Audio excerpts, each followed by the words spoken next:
Oggi parleremo del fucile della nuova Jaeger, vediamo come si presenta.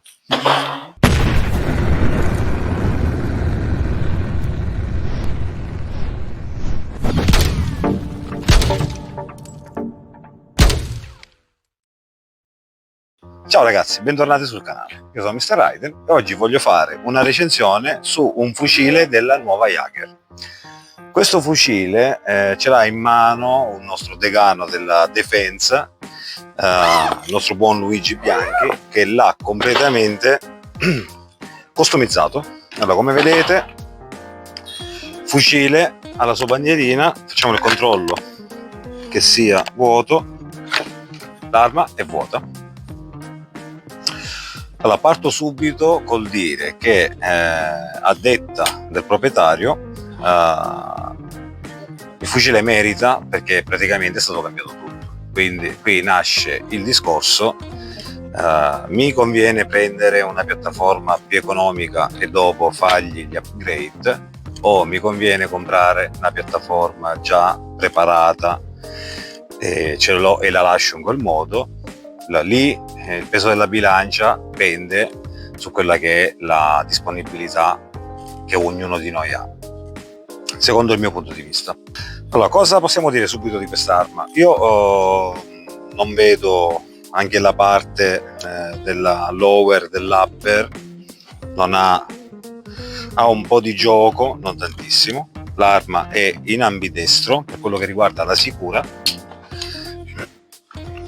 Abbiamo la parte della sgancio caricatore e la chiusura dell'otturatore dell'hold open è dove deve essere, non è in ambidestra, quindi in ambidestra rimane soltanto la sicura. È una sicura bella, netta, non è una sicura 45, quindi se andiamo a vedere già il dettaglio, le sicure 45 ti fanno guadagnare quel cicinin che ti serve per una gara. Cosa ha fatto il nostro Luigi su quest'arma?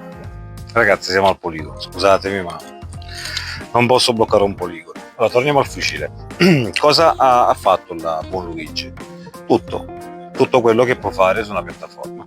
Quindi è andato a lavorare sul buffer, ha un Kingshot a corsa lunga, una molla strong, non extra strong, ha lavorato sullo scatto, ha messo un Timney e uno scatto di tutto rispetto, sinceramente. Ha lavorato sull'endguard mettendo un Tony System tubolare, leggero e lineare, quindi io lo apprezzo. Questo in particolare, che amo nella parte DPA, io amo agganciarmi col dito nel mio maramano e mi vado ad agganciare, almeno io lavoro così sul mio fucile, quindi lo apprezzo. Dopo abbiamo un compensatore a tripla camera. Detto questo, dopo il discorso del DOT, un Holosun, è un fucile camerato il 9x21, non è un 9x19, quindi ancora qui siamo sulla munizione 9x21. Come vedete, la corsa è completa, ma non ha il fine colpi.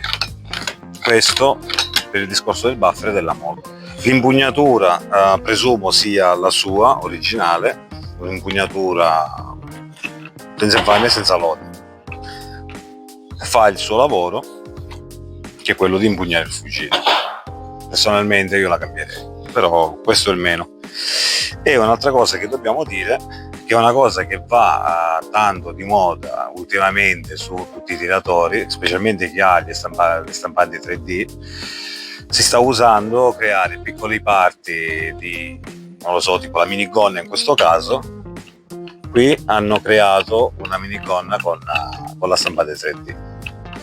Ha un po' di gioco, secondo me non è proprio, però fa il suo lavoro. La parte dell'invito è corretta, quindi il nostro caricatore vuoto, entra perfetto, fa il suo lavoro.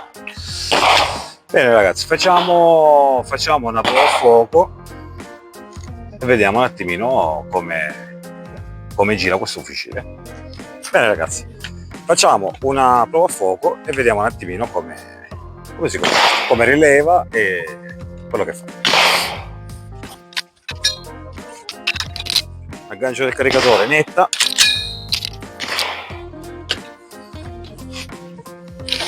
Usiamo il bip.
Allora ragazzi,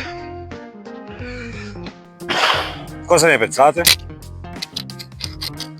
Io la trovo un'arma molto equilibrata. C'è da dire anche che chi l'ha assemblata in questo modo è una persona che arriva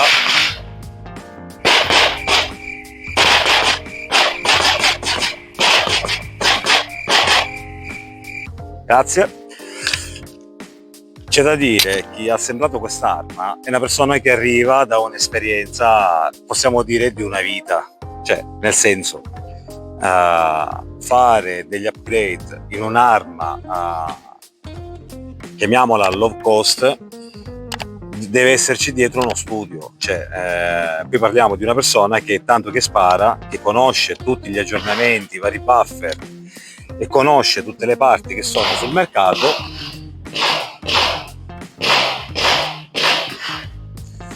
e quindi sa dove mettere le mani e ha saputo cosa fare per farla diventare una carabina affidabile e una carabina dalle ottime prestazioni. C'è da dire questo.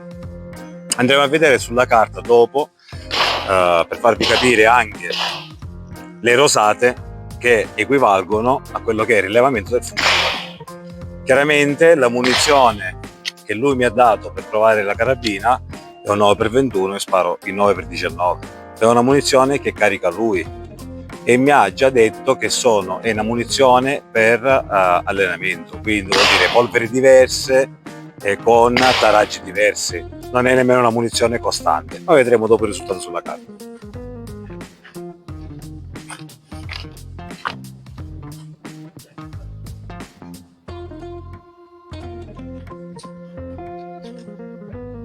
Io chiudo dicendo che secondo me ci ha saputo mettere sulle mani e è riuscito a creare una carabina dalle prestazioni notevoli, divertente,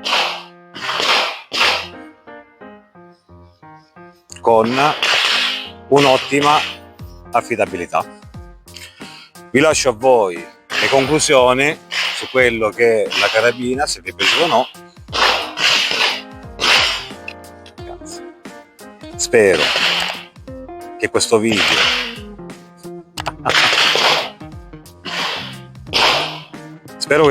vi sia piaciuto.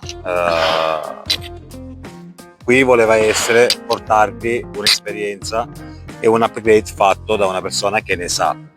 Se siete all'inizio, non mettetevi a fare cose di testa vostra, secondo il mio punto di vista, perché oltre a spendere un casino di soldi vi ritrovate con un'arma che vi dà un mare di problemi. Quindi fate mettere le mani a chi le sa mettere, fate sempre le cose in sicurezza e le cose fatte come Dio comanda per non avere problemi in gara o in allenamento. Vi invito a iscrivervi al canale e a seguirmi se i miei contenuti vi piacciono. Ci vediamo al prossimo contenuto. Ciao!